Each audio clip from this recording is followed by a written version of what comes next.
सत श्री अकाल। Living India news Punjab देख रहे दर्शकों का बहुत बहुत जी आया। मैं हाँ आशीष गुप्ता तुहाडे नाल लैके हाजिर हां बिग बुलेटिन की शुरुआत वड्डी खबर तो। काकरोच जनता पार्टी ने हुण अपना अंदोलन खत्म करने का ऐलान कर दिता है। केंद्रीय मंत्री जेपी नड्डा और जतिंदर सिंह दे नाल पार्टी के बुलारे सौरभ दास और आशुतोष रांका ने सांझी प्रेस कॉन्फ्रेंस मौके यह ऐलान किया।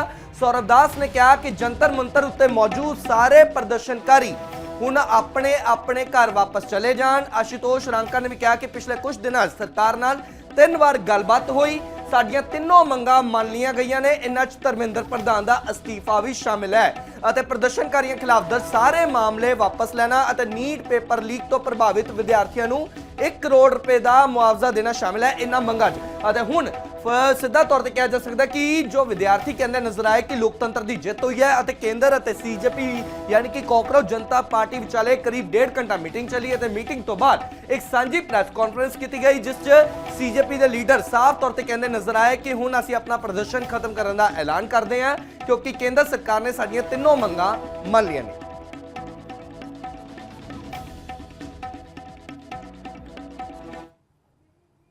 The Cockroach Janata Party declares that we withdraw the agitation in good faith and understanding that the agreed upon terms will be executed within the agreed upon timeline.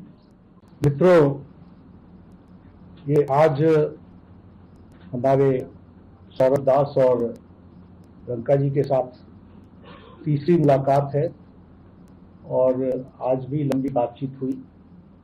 ये आज एक रिटन मसौदा लेकर के आए थे जिसमें उन्होंने एजिटेशन में चल रहे केसेस के बारे में 4 पॉइंट्स किए थे और उसके साथ साथ जो बाकी 2 डिमांड्स थी, रिटेलिएटरी मेजर्स न लिए जाए, कंपनसेशन दिया जाए और इनके 5 पॉइंट चार्टर को कंसिडर किया जाए, उस पर डिटेल में चर्चा हुई। डिटेल में चर्चा होने के पश्चात सबसे पहली बात तो ये है कि जो इनका एक 4 पॉइंट्स था उसका लबो-लबाब ये था कि कोई भी एक्शन FIR न हो और अगर है तो वो विड्रॉ हो, वो चाहे दिल्ली पुलिस के द्वारा हुआ हो चाहे वो बीजेपी रूल स्टेट्स में कहीं हुआ हो, तो वो FIR की कॉपी भी इनको हम देंगे और उसको विड्रॉ करने की बात कोई भी एक्शन नहीं होगा। इस बात को सरकार ने स्वीकारा है जो प्रोटेस्टर्स के साथ प्रोटेस्ट के दौरान हुआ है। उसी तरीके से फ्यूचर में भी जो ऑर्गेनाइजर्स हैं, प्रोटेस्टर्स हैं, उनका इस एक्टिविटी के लिए कोई भी उन पर आगे केस आना करेक्ट। दूसरी बात जो कही गई है वो ये है कि तो कंपनसेशन के बारे में सरकार ने बड़े स्पष्ट शब्दों में कहा है, हमारी भी सहानुभूति है, जान किसी बच्चे की जाए और उसके प्रति हम भी सहानुभूति रखते हैं और सरकार प्रधानमंत्री मोदी जी अत्यंत सहानुभूति के साथ हम सब लोगों ने कहा है कि honourable compensation maximum will be possible that will be given to them. और उसी तरीके से ये जो पॉइंट चार्टर है जो आपने मुझे परसों दिया, कल दिया था, उस 5 पॉइंट चार्टर पे हमारा कहना ये है जो एजुकेशन के एग्जामिनेशन के रिफॉर्म्स से जुड़ा हुआ है उसके बारे में हमारा ये कहना है कि हम एजुकेशन के एग्जामिनेशन के रिफॉर्म्स के लिए जो आपका चार्टर है उस पर हम गहन चिंतन भी करेंगे और आपके डेलीगेशन के साथ बातचीत करके जो कुछ भी हम डेलिब्रेट कर सकेंगे वो हम करने का प्रयास करेंगे। तो ये इनकी डिमांड्स थी। मेरे ख्याल से इन्होंने जो डिमांड्स रखी थी उन सबको सरकार ने सहानुभूतिपूर्वक माना भी है और एक्सेप्ट भी किया है। सबसे कि हमारे जो आंदोलन करने वाले हैं वो अपने एजिटेशन को विड्रॉ करें और पीसफुली हम सब लोग आगे बढ़े, ऐसा मेरा निवेदन है। तो उधर नीट पेपर लीक विवाद ने हुण वड्डा सियासी मोड़ ले लिया। देश भर च विद्यार्थियों के गुस्से, सड़कों ते प्रदर्शन और सवालों के घेरे विचकार आखिरकार सरकार वालों वड्डा कदम चुक्या गया और सिक्ख्या मंत्री धर्मेंद्र प्रधान ने अपने अहुदे तो अस्तीफा दे दिता।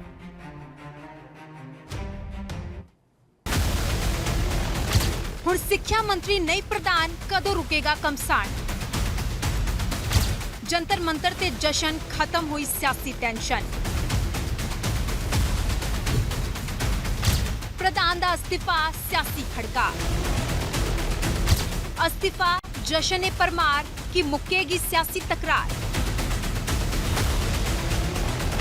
ਤਾਂ ਇਸ ਸਵਾਲਾਂ ਦੀ ਝੜੀ ਇਸ ਲਈ ਕਿਉਂਕਿ ਨੀਟ ਪੇਪਰ ਲੀਕ ਦਾ ਮਸਲਾ ਪਹਿਲਾਂ ਤੋਂ ਹੀ ਮੁਲਕ ਦੇ ਹਰ ਸੂਬੇ, ਹਰ ਸ਼ਹਿਰ, ਹਰ ਗਲੀ, ਹਰ ਮੁਹੱਲੇ, ਹਰ ਚੌਰਾਹੇ ਤੇ ਖੜਕੇ ਦੜਕੇ ਮਚਾ ਰਿਹਾ ਹੈ ਕਿ ਹੁਣ ਇਸ ਮਸਲੇ ਤੇ ਸਰਕਾਰ ਦੇ ਕੰਨਿਓ ਜੂੰ ਸਰਕਦੀ ਵੀ ਨਜ਼ਰ ਆ ਰਹੀ ਹੈ। ਆਲਮ ਇਹ ਹੈ ਕਿ ਪਹਿਲਾਂ ਸੋਨਮ ਵਾਂਗਚੁਕ ਦੀ ਭੁੱਖ ਹੜਤਾਲ ਖਤਮ ਕਰਵਾਉਣ, ਫਿਰ ਪ੍ਰਧਾਨ ਮੰਤਰੀ ਨਰਿੰਦਰ ਮੋਦੀ ਦੇ ਵੱਲੋਂ ਸਖਤ ਕਾਨੂੰਨ ਦਾ ਐਲਾਨ ਅਤੇ ਫਿਰ ਸਰਕਾਰ ਦੇ ਵੱਲੋਂ ਸੀਜੇਪੀ ਲੀਡਰਾਂ ਦੇ ਨਾਲ ਗੱਲਬਾਤ ਦੇ ਰਾਹੀਂ ਮਸਲੇ ਦੇ ਹੱਲ ਵੱਲ ਕਦਮ। ਤੇ ਹੁਣ ਸਿੱਧੇ ਤੌਰ ਤੇ ਜਦੋਂ ਇਹ ਮਸਲਾ ਹੋਰ ਭਖਿਆ ਤਾਂ ਧਰਮਿੰਦਰ ਪ੍ਰਧਾਨ ਨੇ ਆਖਰਕਾਰ ਸਿੱਖਿਆ ਮੰਤਰੀ ਦਾ ਅਹੁਦਾ ਛੱਡਣ ਦਾ ਐਲਾਨ ਕੀਤਾ ਅਤੇ ਪ੍ਰਦਰਸ਼ਨ ਵਾਲੀ ਥਾਂ ਵਾਲਾ ਜੰਤਰ ਮੰਤਰ ਜਸ਼ਨ ਮਾਹੌਲ ਦੇ ਵਿੱਚ ਡੁੱਬ ਗਿਆ। ਅਸਤੀਫੇ ਵਾਲੇ ਆਪਣੇ ਪੱਤਰ ਦੇ ਵਿੱਚ ਧਰਮਿੰਦਰ ਪ੍ਰਧਾਨ ਨੇ ਲਿਖਿਆ ਕਿ 4 ਦਹਾਕਿਆਂ ਤੋਂ ਵੱਧ ਸਮੇਂ ਤੋਂ ਉਹ ਵਿਦਿਆਰਥੀਆਂ, ਅਧਿਆਪਕਾਂ ਤੇ ਵਿਦਿਅਕ ਸੁਧਾਰਾਂ ਦੇ ਲਈ ਸਮਰਪਿਤ ਰਹੇ ਨੇ। ਉਹਨਾਂ ਦਾ ਹਮੇਸ਼ਾ ਮੰਨਣਾ ਹੈ ਕਿ ਇੱਕ ਮਜ਼ਬੂਤ, ਸਮਾਜਵੇਸ਼ੀ ਅਤੇ ਦੂਰਦਰਸ਼ੀ ਸਿੱਖਿਆ ਪ੍ਰਣਾਲੀ ਕਿਸੇ ਵੀ ਦੇਸ਼ ਦੇ ਵਿਕਾਸ ਦੀ ਨੀਂਹ ਪੱਥਰ ਹੈ। ਧਰਮਿੰਦਰ ਪ੍ਰਧਾਨ ਨੇ ਕਿਹਾ ਕਿ 3 ਮਈ 2026 ਨੂੰ ਹੋਈ ਨੀਟ UG ਪ੍ਰੀਖਿਆ ਦੇ ਵਿੱਚ ਬੇਨਿਯਮੀਆਂ ਸੰਬੰਧੀ ਸ਼ਿਕਾਇਤਾਂ ਸਾਹਮਣੇ ਆਉਂਦੇ ਹੀ ਸਰਕਾਰ ਨੇ ਤੁਰੰਤ ਕਾਰਵਾਈ ਕੀਤੀ ਹੈ। ਮਾਮਲਾ ਜਾਂਚ ਦੇ ਲਈ CBI ਨੂੰ ਸੌਂਪ ਦਿੱਤਾ ਗਿਆ ਹੈ। ਪ੍ਰੀਖਿਆ ਰੱਦ ਕਰਨ ਅਤੇ ਦੁਬਾਰਾ ਪ੍ਰੀਖਿਆ ਕਰਵਾਉਣ ਦਾ ਫੈਸਲਾ ਲਿਆ ਗਿਆ ਅਤੇ ਇਹ ਐਲਾਨ ਕੀਤਾ ਗਿਆ ਕਿ ਅਗਲੇ ਸਾਲ ਤੋਂ ਨੀਟ ਪੂਰੀ ਤਰ੍ਹਾਂ ਕੰਪਿਊਟਰ ਆਧਾਰਿਤ ਟੈਸਟ ਮੋਡ ਦੇ ਵਿੱਚ ਆਯੋਜਿਤ ਕੀਤਾ ਜਾਏਗਾ। ਧਰਮਿੰਦਰ ਪ੍ਰਧਾਨ ਨੇ ਲਿਖਿਆ ਕਿ 20 ਲੱਖ ਤੋਂ ਵੱਧ ਵਿਦਿਆਰਥੀਆਂ ਦੇ ਲਈ ਪ੍ਰੀਖਿਆ ਨਿਰਪੱਖ ਅਤੇ ਸੁਚਾਰੂ ਢੰਗ ਦੇ ਨਾਲ ਕਰਵਾਉਣਾ ਉਹਨਾਂ ਦੀ ਪ੍ਰਮੁੱਖ ਤਰਜੀਹ ਸੀ। ਇਸ ਮੰਤਵ ਦੇ ਲਈ ਕੇਂਦਰ ਸਰਕਾਰ, ਰਾਜ ਸਰਕਾਰਾਂ, ਜ਼ਿਲ੍ਹਾ ਪ੍ਰਸ਼ਾਸਨ, ਵਿਦਿਆਰਥੀਆਂ ਅਤੇ ਮਾਪਿਆਂ ਦੇ ਸਹਿਯੋਗ ਦੇ ਨਾਲ 21 ਜੂਨ 2026 ਨੂੰ ਮੁੜ ਪ੍ਰੀਖਿਆ ਸਫਲਤਾਪੂਰਵਕ ਕਰਵਾਈ ਗਈ। 16 ਜੁਲਾਈ ਨੂੰ ਐਲਾਨੇ ਗਏ ਨਤੀਜਿਆਂ ਦੇ ਵਿੱਚ ਗਰੀਬ ਅਤੇ ਪਛੜੇ ਪਰਿਵਾਰਾਂ ਦੇ ਬਹੁਤ ਸਾਰੇ ਪ੍ਰਤਿਭਾਸ਼ਾਲੀ ਵਿਦਿਆਰਥੀਆਂ ਨੇ ਸਫਲਤਾ ਪ੍ਰਾਪਤ ਕੀਤੀ। ਹਾਲਾਂਕਿ ਜ਼ਿੰਮੇਵਾਰ ਅਹੁਦਿਆਂ ਤੇ ਬੈਠੇ ਕੁਝ ਵਿਅਕਤੀਆਂ ਦੇ ਦੁਆਰਾ ਵਿਦਿਆਰਥੀਆਂ ਨੂੰ ਗੁੰਮਰਾਹ ਕਰਨ ਦੀ ਕੋਸ਼ਿਸ਼ਾਂ ਤੋਂ ਉਹ ਬਹੁਤ ਦੁਖੀ ਸਨ। ਆਪਣੇ ਅਸਤੀਫੇ ਦੇ ਬਾਰੇ ਧਰਮਿੰਦਰ ਪ੍ਰਧਾਨ ਨੇ ਕਿਹਾ ਕਿ ਪਿਛਲੇ 10 ਦਿਨਾਂ ਦੀਆਂ ਘਟਨਾਵਾਂ ਨੇ ਉਹਨਾਂ ਨੂੰ ਬਹੁਤ ਦੁਖੀ ਕੀਤਾ। ਉਹਨਾਂ ਨੇ ਸਪਸ਼ਟ ਕੀਤਾ ਕਿ ਇਹ ਉਹਨਾਂ ਦੇ ਨਿੱਜੀ ਸਨਮਾਨ ਦਾ ਮਾਮਲਾ ਨਹੀਂ ਹੈ, ਸਗੋਂ ਦੇਸ਼ ਦੇ ਨੌਜਵਾਨਾਂ ਦੇ ਭਵਿੱਖ ਦੇ ਨਾਲ ਸੰਬੰਧਿਤ ਸਵਾਲ ਹੈ। ਉਹਨਾਂ ਨੇ ਕਿਹਾ ਕਿ ਉਹ ਨਹੀਂ ਚਾਹੁੰਦੇ ਸਨ ਕਿ ਵਿਦਿਆਰਥੀਆਂ ਦਾ ਭਵਿੱਖ ਕਾਨੂੰਨੀ ਵਿਵਾਦਾਂ ਅਤੇ ਰਾਜਨੀਤਿਕ ਟਕਰਾਵਾਂ ਦੇ ਵਿੱਚ ਫਸੇ ਜਾਂ ਉਹਨਾਂ ਦਾ ਧਿਆਨ ਉਹਨਾਂ ਦੀ ਪੜ੍ਹਾਈ ਤੋਂ ਭਟਕ ਜਾਵੇ। ਇਸੇ ਭਾਵਨਾ ਦੇ ਨਾਲ ਉਹਨਾਂ ਨੇ ਅਹੁਦਾ ਛੱਡਣ ਦਾ ਫੈਸਲਾ ਕੀਤਾ। 2 ਸਫ਼ਿਆਂ ਅਤੇ 575 ਸ਼ਬਦਾਂ ਦੇ ਵਿੱਚ ਲਿਖੀ ਇਸ ਚਿੱਠੀ ਦੇ ਵਿੱਚ ਪ੍ਰਧਾਨ ਨੇ ਹੋਰ ਗੱਲਾਂ ਦੇ ਨਾਲ-ਨਾਲ 2 ਥਾਵਾਂ ਤੇ ਨੌਜਵਾਨਾਂ ਨੂੰ ਗੁੰਮਰਾਹ ਕਰਨ ਦੀ ਗੱਲ ਵੀ ਆਖੀ। ਚਿੱਠੀ ਦਾ ਇਹ ਹਿੱਸਾ ਹੇਠਾਂ ਹਾਈਲਾਈਟ ਕੀਤਾ ਗਿਆ ਹੈ। ਹਾਲਾਂਕਿ ਸਿਆਸੀ ਧਿਰਾਂ ਇਸ ਅਸਤੀਫੇ ਨੂੰ ਵਿਦਿਆਰਥੀਆਂ ਦੀ ਅਤੇ ਲੋਕਤੰਤਰ ਦੀ ਜਿੱਤ ਕਰਾਰ ਦੇ ਰਹੀਆਂ ਨੇ। ਜੰਤਰ ਮੰਤਰ ਤੇ ਅਭਿਜੀਤ ਦੀਪਕੇ ਨੇ ਕਿਹਾ ਕਿ ਮੰਤਰੀ ਦਾ ਅਸਤੀਫਾ ਤਾਂ ਹੋ ਗਿਆ ਹੈ, ਪਰ ਸਾਡੀਆਂ ਹੋਰ 2 ਮੰਗਾਂ ਵੀ ਨੇ। ਅਸੀਂ ਇੰਜ ਨਹੀਂ ਜਾਵਾਂਗੇ। ਕਾਕਰੋਚ ਇੱਕ ਵਾਰ ਅੰਦਰ ਘੁਸ ਜਾਵੇ ਤਾਂ ਫਿਰ ਆਸਾਨੀ ਦੇ ਨਾਲ ਬਾਹਰ ਨਹੀਂ ਨਿਕਲਦਾ। ਜਿਨ੍ਹਾਂ ਬੱਚਿਆਂ ਨੇ ਖੁਦਕੁਸ਼ੀ ਕੀਤੀ ਹੈ ਉਹਨਾਂ ਦੇ ਪਰਿਵਾਰਾਂ ਨੂੰ 1 ਕਰੋੜ ਰੁਪਏ ਦਾ ਮੁਆਵਜ਼ਾ ਦਿੱਤਾ ਜਾਵੇ। ਪੁਲਿਸ ਕਰਮਚਾਰੀਆਂ ਦੇ ਖਿਲਾਫ ਵੀ ਕਾਰਵਾਈ ਹੋਣੀ ਚਾਹੀਦੀ ਹੈ।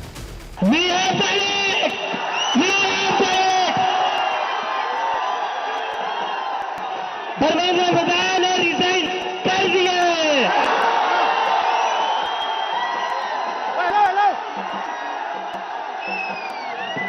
We have flooded Senate. क्या कहते थे ये? क्या कहते थे? इस सरकार में इस्तीफे नहीं होते। क्या कहते थे? इस सरकार में इस्तीफे नहीं होते। हम कहना चाहते, झुकती है दुनिया, झुकाने वाला चाहिए। This is for them. ये उन सभी बच्चों के लिए जिनकी जिंदगी धर्मेंद्र प्रधान ने लिए थी। ये वो बच्चे हैं जिनको आज न्याय मिला है। मैं चाहता हूं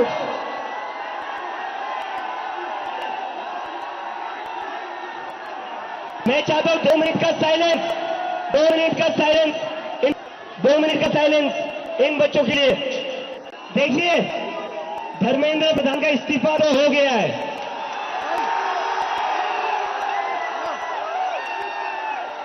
और ये इस्तीफा गवाह इस बात का, अगर आप लोग डरेंगे नहीं, अगर आप लोग सरकार के सामने झुकेंगे नहीं, तो डरना नहीं है, डरना नहीं है। डेमोक्रेसी है। अगर डेमोक्रेसी में बोलने से डर लगने लगे तो कैसी डेमोक्रेसी है? डरना नहीं है। अगर अपनी आवाज उठाओगे तभी ये लोग लाइन में रहेंगे, और इन्हें लाइन में रखना जरूरी है। इन्हें लाइन में रखना जरूरी है। क्योंकि ये जो आज खुद को बादशाह समझ बैठे हैं ना, ये हमारी वजह से बैठे हुए हैं। और इस्तीफा हो गया है, लेकिन हमारी दो और मांगे, ऐसे ही नहीं रहेंगे, ऐसे ही नहीं रहेंगे। कॉकरोच है, एक बार घुसता है तो निकलता नहीं है कॉकरोच। धर्मेंद्र प्रधान का इस्तीफा तो हो गया, लेकिन जिन बच्चों ने सुसाइड करी है उनके परिवार को 1 करोड़ का मुआवजा और मिलना चाहिए ना, मिलना चाहिए ना, 1 करोड़ का मुआवजा उन सारे परिवारों को। और दूसरा, ये जो पुलिस वाले गुंडों ने हरकत करी थी 20 तारीख को, उसके ऊपर पुलिस वालों के ऊपर एक्शन तो होना ही चाहिए। ਹਾਲਾਂਕਿ ਨੀਟ ਪੇਪਰ ਲੀਕ ਵਿਵਾਦ ਦੀ ਪੂਰੀ ਟਾਈਮਲਾਈਨ ਤੇ ਨਿਗਾਹ ਮਾਰੀ ਜਾਵੇ ਤਾਂ 3 ਮਈ ਦੇਸ਼ ਭਰ ਦੇ ਵਿੱਚ ਨੀਟ UG 2026 ਦੀ ਪ੍ਰੀਖਿਆ ਹੋਈ। ਇਸ ਦੇ ਵਿੱਚ ਲਗਭਗ 20 ਲੱਖ ਵਿਦਿਆਰਥੀਆਂ ਨੇ ਹਿੱਸਾ ਲਿਆ। 12 ਮਈ ਪੇਪਰ ਲੀਕ ਦੇ ਦੋਸ਼ਾਂ ਦੇ ਕਾਰਨ ਪ੍ਰੀਖਿਆ ਰੱਦ ਕਰਕੇ ਮੁੜ ਪ੍ਰੀਖਿਆ ਕਰਵਾਉਣ ਦਾ ਐਲਾਨ ਕੀਤਾ ਗਿਆ। 15 ਮਈ CGI ਜਸਟਿਸ ਸੂਰਿਆਕਾਂਤ ਨੇ ਕਿਹਾ ਕਿ ਬੇਰੁਜ਼ਗਾਰ ਨੌਜਵਾਨ ਕਾਕਰੋਚਾਂ ਵਾਂਗ ਹਰ ਥਾਂ ਫੈਲ ਜਾਂਦੇ ਨੇ। 16 ਮਈ ਅਭਿਜੀਤ ਦੀਪਕੇ ਨੇ ਕਾਕਰੋਚ ਜਨਤਾ ਪਾਰਟੀ ਦੇ ਨਾਮ ਦੇ ਨਾਲ ਸੋਸ਼ਲ ਮੀਡੀਆ ਮੁਹਿੰਮ ਸ਼ੁਰੂ ਕੀਤੀ। 6 ਜੂਨ CGP ਨੇ ਦਿੱਲੀ ਦੇ ਜੰਤਰ ਮੰਤਰ ਤੇ ਸਿੱਖਿਆ ਮੰਤਰੀ ਦੇ ਖਿਲਾਫ ਪਹਿਲਾ ਪ੍ਰਦਰਸ਼ਨ ਕੀਤਾ। 20 ਜੂਨ ਜੰਤਰ ਮੰਤਰ ਤੇ CGP ਦੇ ਵੱਲੋਂ ਦੂਜਾ ਵਿਰੋਧ ਪ੍ਰਦਰਸ਼ਨ ਕੀਤਾ ਗਿਆ। 28 ਜੂਨ CGP ਦਾ ਸਮਰਥਨ ਕਰ ਰਹੇ ਸਮਾਜਿਕ ਕਾਰਕੁਨ ਸੋਨਮ ਵਾਂਗਚੁਕ ਭੁੱਖ ਹੜਤਾਲ ਦੇ ਉੱਤੇ ਬੈਠ ਗਏ। 20 ਜੁਲਾਈ ਨੂੰ ਸੰਸਦ ਦੇ ਮੌਨਸੂਨ ਸੈਸ਼ਨ ਦੇ ਪਹਿਲੇ ਦਿਨ CGP ਨੇ ਚਲੋ ਸੰਸਦ ਮਾਰਚ ਕੱਢਿਆ। ਹਜ਼ਾਰਾਂ ਪ੍ਰਦਰਸ਼ਨਕਾਰੀਆਂ ਤੇ ਪੁਲਿਸ ਨੇ ਲਾਠੀ ਚਾਰਜ ਕੀਤਾ ਤੇ ਅਥਰੂ ਗੈਸ ਦੇ ਗੋਲੇ ਛੱਡੇ। 21 ਜੁਲਾਈ ਨੂੰ ਰਾਹੁਲ ਗਾਂਧੀ, ਪ੍ਰਿਯੰਕਾ ਗਾਂਧੀ ਅਤੇ ਅਖਿਲੇਸ਼ ਯਾਦਵ ਨੇ ਪ੍ਰਧਾਨ ਮੰਤਰੀ ਨਿਵਾਸ ਦੇ ਬਾਹਰ ਪ੍ਰਦਰਸ਼ਨ ਕੀਤਾ, ਜਿਸ ਤੋਂ ਬਾਅਦ ਉਹਨਾਂ ਨੂੰ ਹਿਰਾਸਤ ਦੇ ਵਿੱਚ ਲੈ ਲਿਆ ਗਿਆ। 21 ਜੁਲਾਈ ਨੂੰ ਸੰਸਦ ਦੇ ਮੌਨਸੂਨ ਸੈਸ਼ਨ ਦੇ ਵਿੱਚ ਵਿਰੋਧੀ ਧਿਰ ਨੇ ਨੀਟ, ਲਾਠੀ ਚਾਰਜ ਤੇ ਸਿੱਖਿਆ ਮੰਤਰੀ ਦੇ ਅਸਤੀਫੇ ਦਾ ਮੁੱਦਾ ਉਠਾਇਆ, ਜਿਸ ਦੇ ਕਾਰਨ ਦੋਵੇਂ ਸਦਨਾਂ ਦੇ ਵਿੱਚ ਜ਼ਬਰਦਸਤ ਹੰਗਾਮਾ ਹੋਇਆ। 22 ਜੁਲਾਈ ਨੂੰ ਵਿਰੋਧੀ ਧਿਰ ਨੇ ਲਗਾਤਾਰ ਤੀਜੇ ਦਿਨ ਵੀ ਸੰਸਦ ਦੇ ਵਿੱਚ ਪ੍ਰਦਰਸ਼ਨ ਜਾਰੀ ਰੱਖਿਆ ਅਤੇ ਸਿੱਖਿਆ ਮੰਤਰੀ ਦੇ ਅਸਤੀਫੇ ਦੀ ਮੰਗ ਦੁਹਰਾਈ। 23 ਜੁਲਾਈ ਨੂੰ ਪ੍ਰਧਾਨ ਮੰਤਰੀ ਨਰਿੰਦਰ ਮੋਦੀ ਨੇ ਪੇਪਰ ਲੀਕ ਮਾਮਲਿਆਂ ਦੇ ਲਈ ਫਾਸਟ ਟਰੈਕ ਅਦਾਲਤਾਂ ਬਣਾਉਣ ਦਾ ਐਲਾਨ ਕੀਤਾ। ਇਸ ਦੇ ਬਾਵਜੂਦ ਵਿਰੋਧੀ ਧਿਰ ਸਿੱਖਿਆ ਮੰਤਰੀ ਦੇ ਅਸਤੀਫੇ ਦੀ ਮੰਗ ਤੇ ਅੜੇ ਰਹੇ। 24 ਜੁਲਾਈ ਨੂੰ ਪੇਪਰ ਲੀਕ ਮਾਮਲੇ ਦੇ ਵਿੱਚ NTA ਨੇ 47 ਅਧਿਕਾਰੀਆਂ ਨੂੰ ਨੌਕਰੀ ਤੋਂ ਬਰਖਾਸਤ ਕਰ ਦਿੱਤਾ। 25 ਜੁਲਾਈ ਨੂੰ ਸਿੱਖਿਆ ਮੰਤਰੀ ਧਰਮਿੰਦਰ ਪ੍ਰਧਾਨ ਨੇ ਆਪਣੇ ਅਹੁਦੇ ਤੋਂ ਅਸਤੀਫਾ ਦੇ ਦਿੱਤਾ। ਬਹਰਾਲ ਹੁਣ ਧਰਮਿੰਦਰ ਪ੍ਰਧਾਨ ਦੇ ਅਸਤੀਫੇ ਤੋਂ ਬਾਅਦ ਇਹ ਮਸਲਾ ਰੁਕੇਗਾ ਜਾਂ ਫਿਰ ਨਹੀਂ, ਵੱਡਾ ਸਵਾਲ ਹੈ। ਪਰ ਪੇਪਰ ਲੀਕ ਤੇ ਜਾਰੀ ਬਵਾਲ ਹੈ। Bureau report, living India news. ਤਾਂ ਉਧਰ ਆਮ ਆਦਮੀ ਪਾਰਟੀ ਨੇ ਜਿੱਥੇ ਨੀਟ ਪੇਪਰ ਲੀਕ ਨੂੰ ਲੈ ਕੇ ਬੀਜੇਪੀ ਤੇ ਸਵਾਲ ਚੁੱਕੇ, ਤਾਂ ਉੱਥੇ ਕੇਂਦਰੀ ਸਿੱਖਿਆ ਮੰਤਰੀ ਦੇ ਅਸਤੀਫੇ ਨੂੰ ਲੈ ਕੇ ਸਾਫ਼ ਤੌਰ ਤੇ ਕਿਹਾ ਕਿ ਇਹ ਲੋਕਤੰਤਰ ਦੀ ਜਿੱਤ ਹੈ। हेलो एवरीवन, आप सबको बहुत बहुत बहुत बधाई। हमारे देश के युवाओं को, जेनजी को बहुत बधाई। बहुत खुशी की बात है, आप लोगों का संघर्ष रंग लाया। धर्मेंद्र प्रधान को अल्टीमेटली इस्तीफा देना पड़ा। ये पूरी डेमोक्रेसी की बहुत बड़ी जीत है। हमारे देश में लोगों का जनतंत्र से भरोसा ही उठ गया था। लोगों को लगने लगा था कि सरकारें सुनती नहीं है। जनता सरकारों के सामने चिल्लाती रहती थी, गिड़गिड़ाती रहती थी। हर चीज के लिए हम सरकार को हाथ जोड़ते रहते थे, पैर पकड़, सरकारें कभी सुनती नहीं थी। इतना बड़ा संघर्ष हुआ और अल्टीमेटली सरकार के अहंकार को झुकना पड़ा, जनता के सामने झुकना पड़ा। ये बहुत बड़ी जीत है, पूरे जनतंत्र की जीत है, डेमोक्रेसी की जीत है। और सरकार को भी अब समझ लेना चाहिए कि आपको जनता की सुननी पड़ेगी। ये डेमोक्रेसी है, democracy is by the people, of the people, for the people. मैं उम्मीद करता हूं कि सरकार नीट के सिस्टम को ठीक करेगी ताकि अगली साल अब से पेपर लीक होना बंद हो जाए इस देश के अंदर। अब हमारे बच्चों को आत्महत्या ना करनी पड़े। जय हिंद। देश के छात्रों को, देश के युवाओं को बहुत बहुत बधाई। आपने वो कर दिखाया जिसकी थोड़े दिन पहले तक कल्पना नहीं की जा सकती थी। आपने धर्मेंद्र प्रधान से इस्तीफा ले लिया है।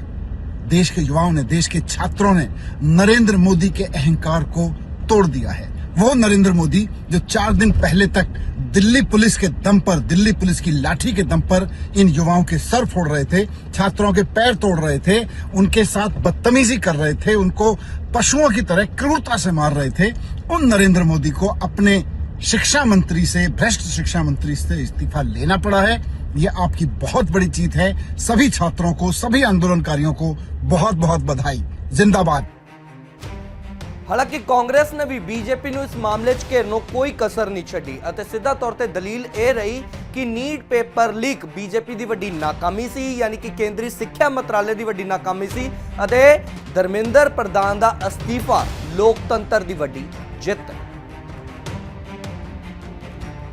बेहद खुशी की गल है कि हिंदुस्तान के नौजवानों की अज पहली वड्डी जित हुई है। वो क्यों हुई है? क्योंकि हिंदुस्तान के नौजवानों ने जिस तरीके दे नाल लड़ाई लड़ी इस सिस्टम के खिलाफ, वो हर नौजवान जिहड़ा करे चुप नहीं बैठा, वो हर साथी जिन्हें अपना फर्ज समझिया कि असी इस लड़ाई दे विच अपना योगदान पाउणा है। आज ये वो हर नौजवान की जित है और ये जित इस करके बनी क्योंकि थोड़े चो हिम्मत सीगी, थोड़े चो हौसला सीगा, थोड़े चो करेज सीगी। तुसी ये मन बना लिया सी कि करो या मरो दी लड़ाई है और असी ये लड़ाई जित के रखांगे और आज ओरी जित हुई है।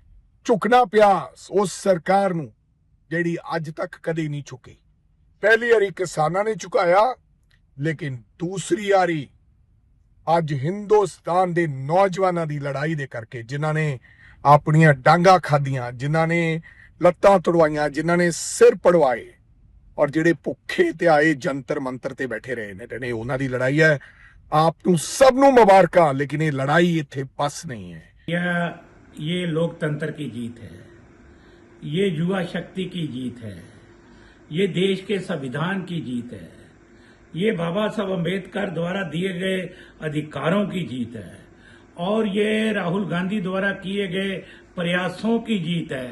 ये देश के अंदर तमाम देश के लोगों ने यूथ के साथ जो साथ दिया है, ये सारे देश के लोगों की जीत है कि इतनी घमंडी सरकार को आज झुकना पड़ा।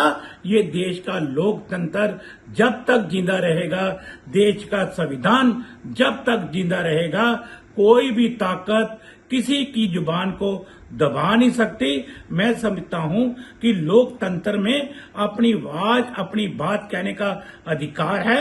ये युवा शक्ति ने जो आवाज बुलंद की है और सरकार की दीवारें हिल गई और उनके गूंगे बोले जो कान थे वो खड़कने शुरू हो गए। आखिर जब उन्होंने देखा कि ये खतरा पैदा हो गया सरकार के लिए, आनंद फानन में उन्होंने धर्मेंद्र प्रधान से इस्तीफा दिलाया है। लेकिन ये तो क्रिमिनल आदमी है जिसने इतने पेपर लीक किए, जो एजेंसी ने पेपर करवाए उनके खिलाफ भी कोई एफआईआर नहीं, अभी तो बाकी है भाई। इसके खिलाफ एफआईआर दर्ज होनी चाहिए और इन्हें गिरफ्तार भी करना चाहिए। ਤਾਂ ਉਧਰ ਨੀਟ ਪੇਪਰ ਲੀਕ ਮਾਮਲੇ ਨੂੰ ਲੈ ਕੇ ਸਿਆਸੀ ਘਮਸਾਨ ਲਗਾਤਾਰ ਤੇਜ਼ ਹੁੰਦਾ ਨਜ਼ਰ ਆ ਰਿਹਾ ਹੈ। ਪੰਜਾਬ ਦੀਆਂ ਸੜਕਾਂ ਤੋਂ ਸ਼ੁਰੂ ਹੋਇਆ ਵਿਰੋਧ ਹੁਣ ਦਿੱਲੀ ਦੇ ਸਿਆਸੀ ਗਲਿਆਰਿਆਂ ਤੱਕ ਪਹੁੰਚ ਚੁੱਕਿਆ ਹੈ। ਸਿੱਖਿਆ ਮੰਤਰੀ ਧਰਮਿੰਦਰ ਪ੍ਰਧਾਨ ਦੇ ਅਸਤੀਫੇ ਦੀ ਪਹਿਲਾਂ ਮੰਗ ਸੀ, ਜੋ ਹਾਲਾਂਕਿ ਹੁਣ ਅਸਤੀਫਾ ਦੇ ਚੁੱਕੇ ਨੇ, ਉਸ ਨੂੰ ਲੈ ਕੇ ਅਤੇ ਵਿਦਿਆਰਥੀਆਂ ਦੇ ਜੋ ਇੱਕ ਭਵਿੱਖ ਦੇ ਸਵਾਲ ਨੂੰ ਲੈ ਕੇ। ਇਸ ਤੋਂ ਇਲਾਵਾ ਜੇਕਰ ਮੈਂ ਜ਼ਿਕਰ ਕਰਾਂ ਤਾਂ ਨੀਟ ਪੇਪਰ ਲੀਕ ਮਾਮਲੇ ਨੂੰ ਲੈ ਕੇ ਆਮ ਆਦਮੀ ਪਾਰਟੀ ਨੇ ਪੂਰੇ ਪੰਜਾਬ ਭਰ 'ਚ ਵੱਡਾ ਪ੍ਰਦਰਸ਼ਨ ਕੀਤਾ। थाली बजाओ तानाशाह बजाओ, थालियां दी गूंज पहुंची दिल्ली। सड़कां ते उतरे आप वर्कर, प्रदर्शनां अगे चुकी सरकार।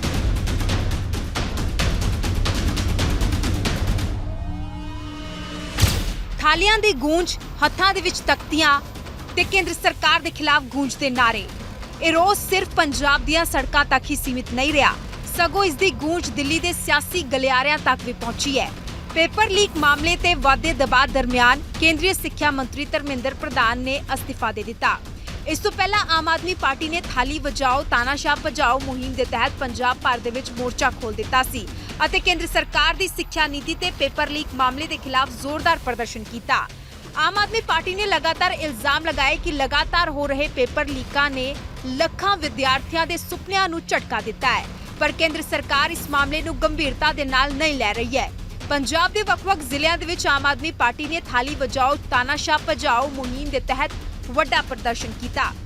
ਫਿਰੋਜ਼ਪੁਰ, ਹੁਸ਼ਿਆਰਪੁਰ, ਸ਼੍ਰੀ ਫਤਿਹਗੜ੍ਹ ਸਾਹਿਬ, ਕਪੂਰਥਲਾ, ਸ਼੍ਰੀ ਮੁਕਤਸਰ ਸਾਹਿਬ ਸਮੇਤ ਸੂਬੇ ਦੇ ਵੱਖ-ਵੱਖ ਜ਼ਿਲ੍ਹਿਆਂ ਦੇ ਵਿੱਚ ਆਪ ਵਰਕਰਾਂ ਨੇ ਥਾਲੀਆਂ ਵਜਾ ਕੇ ਕੇਂਦਰ ਸਰਕਾਰ ਦੇ ਖਿਲਾਫ ਰੋਸ ਜਤਾਇਆ।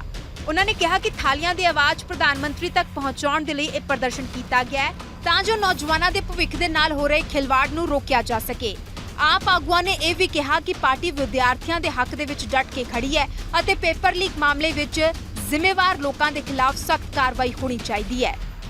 ਇਤਿਹਾਸ ਵਿੱਚ ਇਹ ਆਉਂਦਾ ਹੈ ਕਿ ਜਿਹੜਾ ਕੁੰਭਕਰਨ ਢੋਲ ਵਜਾ ਕੇ ਉਠਾਉਣਾ ਪੈਂਦਾ ਸੀ ਜੀ, ਤੇ ਜਿਹੜਾ ਨਰਿੰਦਰ ਮੋਦੀ ਹਿੰਦੁਸਤਾਨ ਦਾ ਪ੍ਰਧਾਨ ਮੰਤਰੀ ਹੈ ਉਹਦੀ ਕੁੰਭਕਰਨ ਨੀਂਦ ਖੋਲਣ ਲਈ ਥਾਲੀਆਂ ਵਜਾ ਰਹੇ ਸੀ ਜੀ ਜੀ। ਇੰਨੇ ਬੱਚਿਆਂ ਤੇ ਲਾਠੀ ਚਾਰਜ ਹੋਇਆ ਔਰ ਕਿੰਨੇ ਬੁਰੀ ਤਰ੍ਹਾਂ ਉਹਨਾਂ ਨੂੰ ਤਸ਼ੱਦਦ ਕੀਤਾ ਗਿਆ ਬੱਚਿਆਂ ਤੇ, ਜਿਹੜੇ ਸਾਡੇ ਦੇਸ਼ ਦਾ ਸਰਮਾਇਆ ਨੇ, ਜਿਹੜੇ ਸਾਡੇ ਦੇਸ਼ ਦਾ ਭਵਿੱਖ ਹੈ। ਜੇ ਮੋਦੀ ਦੀ ਸਰਕਾਰ ਉਹਨਾਂ ਨਾਲ ਇਸ ਤਰ੍ਹਾਂ ਕਰੂਗੀ, ਉਹਨਾਂ ਦੇ ਹੱਕਾਂ ਤੇ ਡਾਕਾ ਮਾਰੂਗੀ, ਤਾਂ ਜਿਹੜਾ ਪੂਰਾ ਹਿੰਦੁਸਤਾਨ ਆਮ ਆਦਮੀ ਪਾਰਟੀ ਡਟ ਕੇ ਉਹਦਾ ਵਿਰੋਧ ਕਰੂਗੀ ਕਿ ਜਿਹੜਾ ਸਾਡੇ ਬੱਚਿਆਂ ਨਾਲ ਤੁਸੀਂ ਤਸ਼ੱਦਦ ਕੀਤਾ ਹੈ ਉਹਦੀ ਮਾਫੀ ਮੰਗੋ। ਜੋ ਦਿੱਲੀ ਦੇ ਵਿੱਚ ਔਰ ਸਾਰੇ ਦੇਸ਼ ਦੇ ਵਿੱਚ ਜੋ ਮੋਦੀ ਸਰਕਾਰ ਜਿੱਥੇ ਬੱਚਿਆਂ ਨਾਲ ਧੱਕਾ ਕਰੀ ਹੈ, ਜਿਹੜੇ ਬੜੀ ਮਿਹਨਤ ਕਰਕੇ ਆਪਣੇ ਟੈਸਟ ਤਿਆਰ ਕਰਦੀ ਹੈ ਔਰ ਐਗਜ਼ਾਮ ਦੇ ਤੋਂ ਪਹਿਲਾਂ ਹੀ ਜਦੋਂ ਪੇਪਰ ਲੀਕ ਹੋ ਜਾਏ ਤਾਂ ਮੈਂ ਸਮਝਦਾ ਕਿ ਇਹਦੇ ਲਈ, ਕਿਉਂਕਿ ਤੁਸੀਂ ਸਾਰੇ ਪੜ੍ਹੇ ਲਿਖੇ ਹੋ ਔਰ ਜਿਸ ਤਰ੍ਹਾਂ ਦੇ ਹਾਲਾਤ ਪੈਦਾ ਹੋਏ, ਜੇ ਅੱਜ ਉਸ ਦੇ ਵਿਰੋਧ ਦੇ ਵਿੱਚ ਜੇ ਨੌਜਵਾਨ ਸਾਡਾ ਸਟੂਡੈਂਟ ਵਰਗ ਜਿਹੜਾ ਆ ਜੇ ਉਹਦੇ ਲਈ ਇਕੱਠਾ ਹੋ ਰਿਹਾ, ਆਮ ਨਾਗਰਿਕ ਜਿਹੜਾ ਇਸ ਮੁੱਦੇ ਨੂੰ ਸਮਝਦਾ, ਜੇ ਇਹ ਉਹਨਾਂ ਦੀ ਸਿੰਪਥੀ, ਉਹਨਾਂ ਦੇ ਨਾਲ ਸਿੰਪਥੀ ਸ਼ੋ ਕਰ ਰਿਹਾ, ਮੈਂ ਸਮਝਦਾ ਕਿ ਇਸ ਤੋਂ ਮਾੜੀ ਗੱਲ ਕੋਈ ਹੋ ਨਹੀਂ ਸਕਦੀ ਜੋ ਮੋਦੀ ਸਰਕਾਰ ਨੇ ਕੀਤਾ। ਮੈਂ ਮਹਿਸੂਸ ਕਰਦਾ ਕਿ ਜੇ ਸਾਡਾ ਆਉਣ ਵਾਲਾ ਫਿਊਚਰ, ਕਿਉਂਕਿ ਜਿਹੜਾ ਸਾਡਾ ਫਿਊਚਰ ਆ ਉਹ ਸਾਡੇ ਬੱਚੇ ਆ, ਜੇ ਇਹੀ ਕਹਿੰਦਾ ਮਤਲਬ ਹਰ ਰੋਜ਼ ਲੁੱਟੇ ਜਾਣਗੇ, ਹਰ ਰੋਜ਼ ਉਹਨਾਂ ਨੂੰ ਠੱਗੀਆਂ ਵੱਜਣਗੀਆਂ, ਤਾਂ ਮੈਂ ਸਮਝਦਾ ਫਿਰ ਦੇਸ਼ ਤਰੱਕੀ ਨਹੀਂ ਕਰੇਗਾ। ਨੀਟ ਦੇ ਪੇਪਰ ਜਿਹੜੇ ਲੀਕ ਹੋਇਆ ਉਹਦੇ ਵਿਰੋਧ ਵਿੱਚ ਅਸੀਂ ਸਾਰੇ ਇੱਥੇ ਇਕੱਠੇ ਹੋਏ ਹਾਂ। ਯੂਥ ਨੂੰ ਇਨਸਾਫ ਮਿਲਣਾ ਚਾਹੀਦਾ। ਬਹੁਤ ਹੀ ਮਾੜੀ ਨੀਤੀ ਜਿਹੜੀ ਹੈਗੀ ਹੈ ਭਾਰਤੀ ਜਨਤਾ ਪਾਰਟੀ ਵੱਲੋਂ ਪੇਪਰ ਲੀਕ ਕਰਕੇ, ਮੈਂ ਸਮਝਦਾ ਕਿ ਵਿਦਿਆਰਥੀਆਂ ਦੇ ਭਵਿੱਖ ਨਾਲ ਖਿਲਵਾੜ ਕੀਤਾ ਜਾ ਰਿਹਾ। ਤੋਂ ਵਿਦਿਆਰਥੀ ਸਾਡੇ ਜਿਹੜੇ ਹੈਗੇ ਨੇ, ਪੰਜਾਬ ਦਾ ਨੌਜਵਾਨ ਆਉਣ ਵਾਲਾ ਭਵਿੱਖ ਸਾਡੇ ਭਾਰਤ ਦਾ, ਜਿਨ੍ਹਾਂ ਨੂੰ ਧੋਖਾ ਦਿੱਤਾ ਗਿਆ, ਅੱਜ ਉਹ ਪੂਰੇ ਭਾਰਤ ਦੇਸ਼ ਦੇ ਵਿੱਚ ਵਿਰੋਧ ਕਰ ਰਹੇ ਨੇ। ਇਸੇ ਮੁਤਲਕ ਪੂਰੇ ਪੰਜਾਬ ਦੇ ਵਿੱਚ ਆਮ ਆਦਮੀ ਪਾਰਟੀ ਵੱਲੋਂ ਜਿਹੜਾ ਅਲੱਗ-ਅਲੱਗ ਜ਼ਿਲ੍ਹਿਆਂ ਦੇ ਵਿੱਚ ਅੱਜ ਵਿਰੋਧ ਪ੍ਰਦਰਸ਼ਨ ਕੀਤਾ ਜਾ ਰਿਹਾ। ਜਦੋਂ ਤੱਕ ਦੇਸ਼ ਦੇ ਵਿੱਚ ਜਿਹੜੇ ਨੀਟ ਵਰਗੇ ਪੇਪਰ ਲੀਕ ਹੁੰਦੇ ਰਹਿਣਗੇ ਤੇ ਜਿਹੜੇ ਵਿਦਿਆਰਥੀ ਵਿਚਾਰੇ ਮਿਹਨਤ ਕਰਕੇ ਉਹ ਪੇਪਰ ਦੀ ਤਿਆਰੀ ਕਰਦੇ ਨੇ, ਉਹਨਾਂ ਦੀ ਮਿਹਨਤ ਨੂੰ ਤਾਂ ਇੱਕ ਖੂਹੇ ਵਿੱਚ ਸੁੱਟ ਦਿੱਤਾ ਜਾਂਦਾ ਹੈ। ਤੇ ਜਿਹੜੇ ਲੋਕ ਚੋਰੇ ਛੱਪੀਆਂ ਪੈਸੇ ਦੇ ਕੇ ਨੀਟ ਦੇ ਪੇਪਰ ਦੇ ਕੇ ਕੱਲ ਨੂੰ ਪਾਸ ਹੋ ਕੇ ਇੱਥੇ ਅਫਸਰ ਬਣ ਜਾਣਗੇ ਇਸ ਦੇਸ਼ ਦੇ ਵਿੱਚ, ਉਹ ਦੇਸ਼ ਦਾ ਭਵਿੱਖ ਜਿਹੜਾ ਧੁੰਦਲਾ ਕਰ ਦੇਣਗੇ, ਦੇਸ਼ ਨੂੰ ਡੋਬ ਦੇਣਗੇ ਉਹ ਲੋਕ। ਅਸੀਂ ਮੰਗ ਕਰਦੇ ਹਾਂ, ਅਸੀਂ ਡਿਮਾਂਡ ਕਰਦੇ ਹਾਂ, ਧਰਮਿੰਦਰ ਪ੍ਰਧਾਨ ਦੇ ਬਣਦੀ ਕਾਰਵਾਈ ਕਰੋ। ਪੰਜਾਬ ਭਰ ਦੇ ਵਿੱਚ ਹੋਏ ਇਹਨਾਂ ਪ੍ਰਦਰਸ਼ਨਾਂ ਨੇ ਇੱਕ ਵਾਰ ਫਿਰ ਪੇਪਰ ਲੀਕ ਦੇ ਮੁੱਦੇ ਨੂੰ ਸਿਆਸੀ ਕੇਂਦਰ ਦੇ ਵਿੱਚ ਲਿਆ ਦਿੱਤਾ ਹੈ। ਆਪ ਇਸ ਨੂੰ ਨੌਜਵਾਨਾਂ ਦੀ ਲੜਾਈ ਦੱਸ ਰਹੀ ਹੈ, ਜਦਕਿ ਕੇਂਦਰ ਸਰਕਾਰ ਤੇ ਸਵਾਲਾਂ ਦੀ ਬੌਛਾਰ ਜਾਰੀ ਹੈ। ਹੁਣ ਸਭ ਦੀ ਨਜ਼ਰ ਇਸ ਗੱਲ ਤੇ ਹੈ ਕਿ ਪੇਪਰ ਲੀਕ ਵਰਗੇ ਮਾਮਲਿਆਂ ਨੂੰ ਰੋਕਣ ਦੇ ਲਈ ਅੱਗੇ ਕੀ ਠੋਸ ਕਦਮ ਚੁੱਕੇ ਜਾਂਦੇ ਨੇ। ਫਿਲਹਾਲ ਪੇਪਰ ਲੀਕ ਮਾਮਲੇ ਨੂੰ ਲੈ ਕੇ ਸਿਆਸਤ ਗਰਮ ਹੈ।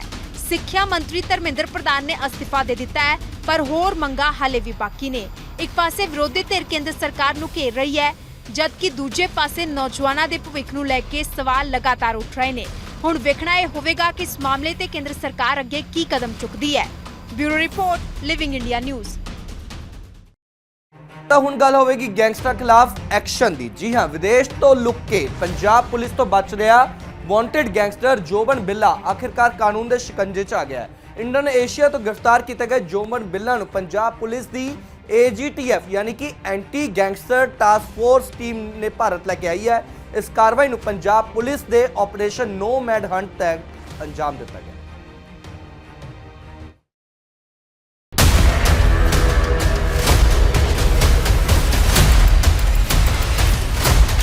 AGTF ਦਾ ਵੱਡਾ ਐਕਸ਼ਨ, ਗੈਂਗਸਟਰਾਂ ਨੂੰ ਪਈ ਟੈਨਸ਼ਨ।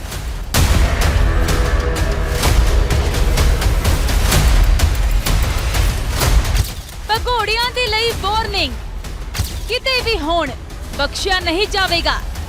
ਤਾਂ ਪੰਜਾਬ ਪੁਲਿਸ ਦੇ ਵੱਲੋਂ ਗੈਂਗਸਟਰਾਂ ਦੇ ਖਿਲਾਫ ਲਗਾਤਾਰ ਕਾਰਵਾਈਆਂ ਕੀਤੀਆਂ ਜਾ ਰਹੀਆਂ ਨੇ, ਤਾਬੜਤੋੜ ਗ੍ਰਿਫਤਾਰੀਆਂ ਹੋ ਰਹੀਆਂ ਨੇ। ਗੈਂਗਸਟਰ ਚਾਹੇ ਦੇਸ਼ ਦੇ ਵਿੱਚ ਹੋਣ ਜਾਂ ਫਿਰ ਵਿਦੇਸ਼ ਦੇ ਵਿੱਚ, ਪੰਜਾਬ ਪੁਲਿਸ ਦਾ ਸਖਤ ਸੁਨੇਹਾ ਹੈ, ਕਿਸੇ ਨੂੰ ਵੀ ਬਖਸ਼ਿਆ ਨਹੀਂ ਜਾਵੇਗਾ। ਮਾਹੌਲ ਖਰਾਬ ਕਰਨ ਵਾਲਿਆਂ ਨੂੰ ਕਾਨੂੰਨ ਦੇ ਕਟਹਿਰੇ 'ਚ ਖੜਾ ਕੀਤਾ ਜਾਵੇਗਾ। ਇਸੇ ਤਹਿਤ Punjab anti gangster task force ਦੀ ਟੀਮ ਵਾਂਟਡ ਗੈਂਗਸਟਰ ਜੋਬਨ ਬਿੱਲਾ ਨੂੰ ਪੰਜਾਬ ਲੈ ਕੇ ਪਹੁੰਚੀ।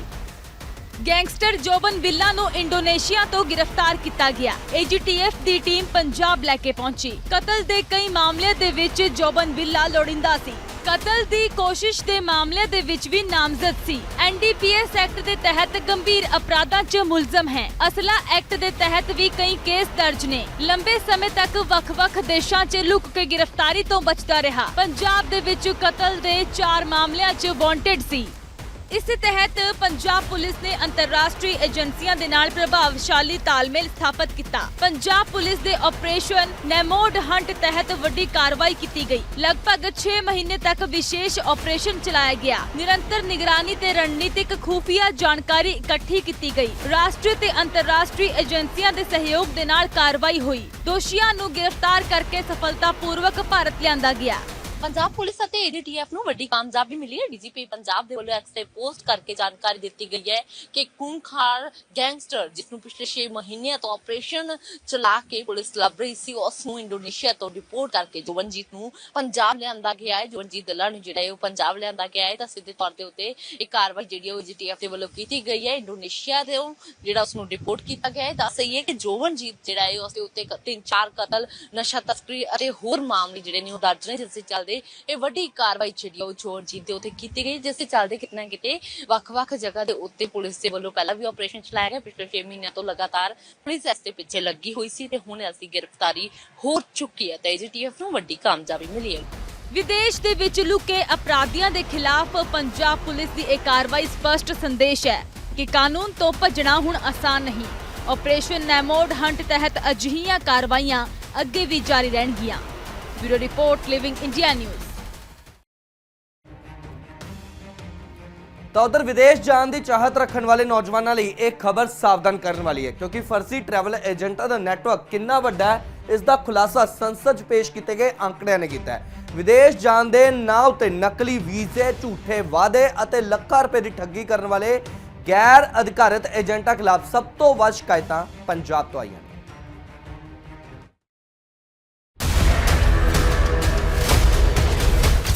विदेश जान दी ख्वाहिश पर फर्जी एजेंटा ने रची साजिश।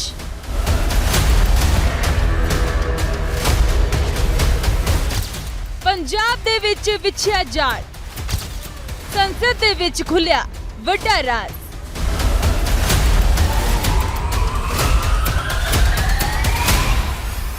विदेश जाण दा सुपना किते धोखे दा शिकार ना बन जावे। जी हां, पंजाब दे विच फर्जी ट्रैवल एजेंटा दा जाल किन्ना वड्डा है इस दा खुलासा संसद दे विच रखे आंकड़ियां ने कीता। विदेश जाण दे चाहवान लोकां दे नाल धोखाधड़ी करन वाली गैर अधिकारित एजेंटां दे खिलाफ सब तो वध शिकायतां पंजाब तो सामने आईयां। विदेश मंत्रालय दे वल्लों जारी जानकारी मुताबक हजारां एजेंट बिना मंजूरी दे काम कर रहे सन, जबकि कई विदेशी कंपनियां ते एजेंटां नूं ब्लैकलिस्ट भी किया गया है। पंजाब दे विच विदेश जाण दा रुझान काफी ज्यादा है, पर इस दा फायदा चुक के कई गैर कानूनी ट्रैवल एजेंट लोकां नूं ठग रहे ने। दरअसल फर्जी ट्रैवल एजेंटा ते केंद्र दा खुलासा है 2016 तो 4.78 लाख तो वध लोग रोजगार दे लई विदेश गए। 2.62 लाख तो वध विद्यार्थी उच्च सिक्ख्या लई विदेश पहुंचे। इमिग्रेट पोर्टल ते 3505 गैर अधिकारित एजेंटा दी सूची मिली। चंडीगढ़ तो 1.26 लाख रोजगार ते 1.76 लाख सिक्ख्या लई गए। हरियाणे तो 31,482 तो वध लोग रोजगार दे लई गए। 43,135 तो वध नौजवान विद्यार्थी वीजे ते विदेश गए। 3 सालां दे विच 3,225 तो वध ते FIR दर्ज हुई। 1100 तो वध केस मनुखी तस्करी कानून हेठ दर्ज किए गए। 2021 तो लैके 2026 दे दौरान 58 विदेशी कंपनियां एजेंट ब्लैकलिस्ट विच दर्ज कीतियां गईयां। पंजाब दे विच अंदाजन 5,000 तो 7,000 रजिस्टर्ड एजेंट ने। वंदे भारत मिशन ते डिपोटेशन तहत 333 तो वध भारतीयां दी वापसी हुई। पंजाब दे सब तो वध 126 लोग वापस आए। हरियाणे दे 110 लोग भारत लियांदे गए। संकट दौरान पंजाब दे करीब 1 लाख लोग वापस लियांदे गए। 2021 तो लैके 2026 तक 58 विदेशी कंपनियां ते एजेंट ब्लैकलिस्ट किए गए। ਸੰਸਦ ਦੇ ਵਿੱਚ ਵਿਦੇਸ਼ ਮੰਤਰਾਲੇ ਦੇ ਵੱਲੋਂ ਦਿੱਤੇ ਅੰਕੜਿਆਂ ਮੁਤਾਬਕ ਦੇਸ਼ ਭਰ ਦੇ ਵਿੱਚ 3505 ਗੈਰ ਅਧਿਕਾਰਤ ਟਰੈਵਲ ਏਜੰਟਾਂ ਦੀ ਸੂਚੀ ਜਾਰੀ ਕੀਤੀ ਗਈ। ਇਹਨਾਂ ਦੇ ਵਿੱਚ ਪੰਜਾਬ ਦੇ ਨਾਲ ਜੁੜੇ ਮਾਮਲੇ ਸਭ ਤੋਂ ਵੱਧ ਚਿੰਤਾ ਦਾ ਵਿਸ਼ਾ ਬਣੇ ਨੇ। ਵਿਦੇਸ਼ ਭੇਜਣ ਦੇ ਨਾਂ ਤੇ ਨਕਲੀ ਵੀਜ਼ੇ, ਝੂਠੇ ਵਾਅਦੇ ਤੇ ਲੱਖਾਂ ਰੁਪਏ ਦੀ ਠੱਗੀ ਦੇ ਮਾਮਲੇ ਲਗਾਤਾਰ ਸਾਹਮਣੇ ਆ ਰਹੇ ਨੇ। ਇਸ ਦੇ ਨਾਲ ਹੀ ਪੰਜਾਬ ਦੇ ਵਿੱਚ 154 3 ਸਾਲਾਂ ਦੇ ਵਿੱਚ ਸ਼ਿਕਾਇਤਾਂ ਦਰਜ ਕਰਾਈਆਂ ਗਈਆਂ। ਚੰਡੀਗੜ੍ਹ ਦੇ ਵਿੱਚ 92 ਸ਼ਿਕਾਇਤਾਂ ਦਰਜ ਹੋਈਆਂ। ਹਰਿਆਣੇ ਦੇ ਵਿੱਚ 39 ਸ਼ਿਕਾਇਤਾਂ ਦਰਜ ਹੋਈਆਂ। ਲੋਕ ਸਭਾ ਸੰਸਦ ਦੇ ਵਿੱਚ ਇੱਕ ਅੰਕੜਿਆਂ ਨੇ ਵੱਡੇ ਖੁਲਾਸੇ ਕੀਤੇ ਨੇ। ਦੱਸ ਦਈਏ ਕਿ ਭਾਰਤ ਦੇ ਵਿੱਚ ਏਜੰਟ ਜਿਹੜੇ ਨੇ ਸਭ ਤੋਂ ਜ਼ਿਆਦਾ ਬਲੈਕਲਿਸਟ ਪੰਜਾਬ ਦੇ ਵਿੱਚ ਨੇ। ਅੰਕੜੇ ਸਾਹਮਣੇ ਆਏ ਨੇ ਜਿਸ ਨੇ ਹੈਰਾਨ ਕਰਕੇ ਰੱਖ ਦਿੱਤਾ ਹੈ। ਜਿੱਥੇ ਪੰਜਾਬੀ ਪ੍ਰਵਾਸ ਕਰਦੇ ਨੇ, ਪੰਜਾਬੀ ਵਿਦੇਸ਼ਾਂ ਦੇ ਵਿੱਚ ਜਾ ਕੇ ਪੜ੍ਹਾਈ ਕਰਦੇ ਨੇ ਤੇ ਉੱਥੇ ਵਸ ਜਾਂਦੇ ਨੇ, ਉਹਨਾਂ ਦੀ ਗਿਣਤੀ ਜ਼ਿਆਦਾ ਹੈ। ਉੱਥੇ ਹੀ ਫਰਜ਼ੀ ਏਜੰਟਾਂ ਦੀ ਗਿਣਤੀ ਵੀ ਪੰਜਾਬ ਦੇ ਵਿੱਚ ਸਭ ਤੋਂ ਜ਼ਿਆਦਾ ਰਹੀ ਹੈ। ਹੁਣ ਤੱਕ ਤੇ ਪੰਜਾਬ ਇੱਕ ਨਾਜ਼ੁਕ ਸਟੇਟ ਇਸ ਨੂੰ ਲੈ ਕੇ ਮੰਨਿਆ ਗਿਆ ਹੈ ਕਿ ਫਰਜ਼ੀ ਏਜੰਟ ਜੋ ਕਿ ਠੱਗੀਆਂ ਮਾਰਦੇ ਨੇ ਉਹਨਾਂ ਦੀ ਗਿਣਤੀ ਜਿਹੜੀ ਹੈ ਉਹ ਬਹੁਤ ਜ਼ਿਆਦਾ ਰਹੀ ਹੈ। ਜਿਸ ਦੇ ਚੱਲਦੇ ਕਿਤੇ ਨਾ ਕਿਤੇ ਹੁਣ ਜਿਹੜਾ ਇਹ ਅੰਕੜਾ ਦਿੱਤਾ ਗਿਆ ਜਿਸ ਦੇ ਵਿੱਚ ਕਾਰਵਾਈਆਂ ਵੀ ਦੱਸੀਆਂ ਗਈਆਂ ਨੇ ਤੇ ਜਿਹੜੇ ਲੋਕ ਬਲੈਕਲਿਸਟ ਹੋਏ ਨੇ, ਜਿਹੜੇ ਏਜੰਟ ਜਿਨ੍ਹਾਂ ਨੇ ਠੱਗੀਆਂ ਮਾਰੀਆਂ ਉਹ ਬਲੈਕਲਿਸਟ ਹੋਏ ਨੇ, ਉਹਨਾਂ ਦੇ ਅੰਕੜੇ ਵੀ ਸਾਹਮਣੇ ਆਏ ਨੇ ਤੇ ਸਿੱਧੇ ਤੌਰ ਦੇ ਉੱਤੇ ਹੋਰ ਕਾਰਵਾਈ ਜਿਹੜੀ ਹੈ ਉਹ ਆਉਣ ਵਾਲੇ ਦਿਨਾਂ ਦੇ ਵਿੱਚ ਦੇਖਣੀ ਹੋਵੇਗੀ। ਪਰ ਪੰਜਾਬ ਦੇ ਵਿੱਚ ਸਭ ਤੋਂ ਜ਼ਿਆਦਾ ਅਜਿਹੇ ਏਜੰਟ ਸਾਹਮਣੇ ਆਏ ਨੇ ਜਿਨ੍ਹਾਂ ਨੇ ਠੱਗੀਆਂ ਜਿਹੜੀਆਂ ਨੇ ਉਹ ਲੋਕਾਂ ਨਾਲ ਮਾਰੀਆਂ ਨੇ।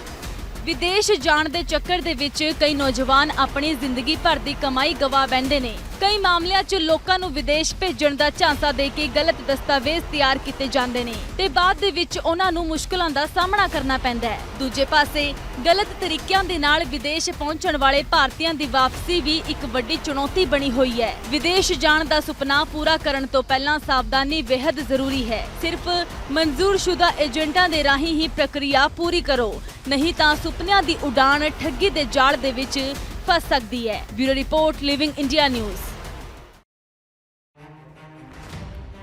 ਤਾਂ ਹੁਣ ਵੇਲਾ ਹੋ ਗਿਆ 60 ਸੈਕਿੰਡ ਪੰਜਾਬ ਦਾ। 60 ਸੈਕਿੰਡ ਪੰਜਾਬ 'ਚ ਪਹਿਲੀ ਖਬਰ ਫਿਰੋਜ਼ਪੁਰ ਤੋਂ। ਫਾਜ਼ਿਲਕਾ ਫਿਰੋਜ਼ਪੁਰ ਹਾਈਵੇ ਉੱਤੇ ਇੱਕ ਦਰਦਨਾਕ ਸੜਕ ਹਾਦਸਾ ਵਾਪਰਿਆ ਜਿਸ 'ਚ ਇੱਕ ਵਿਅਕਤੀ ਦੀ ਮੌਕੇ ਤੇ ਮੌਤ ਹੋ ਗਈ ਜਦਕਿ ਉਸ ਦੀ ਪਤਨੀ ਗੰਭੀਰ ਰੂਪ ਨਾਲ ਜ਼ਖਮੀ ਹੋ ਗਈ।